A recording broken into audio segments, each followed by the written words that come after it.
Коомдук биринчи каналдын эфирин Алато Таңшейт музыкалык программасы улантмакчы. Кушубак кутмандуу кечиңиздер менен, ардактуу замандаштар.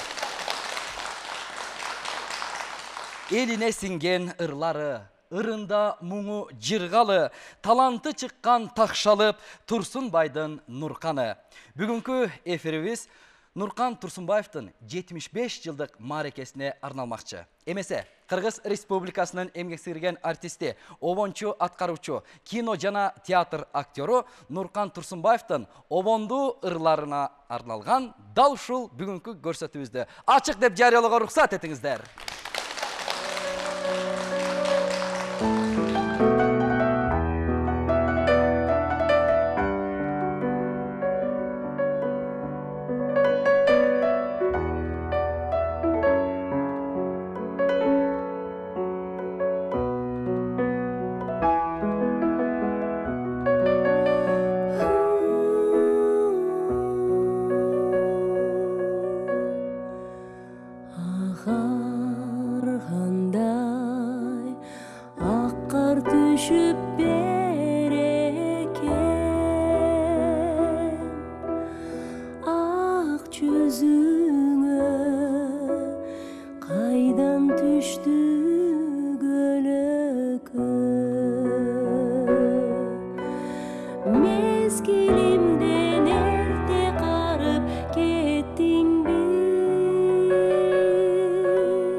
Bilseng ene sonun oljo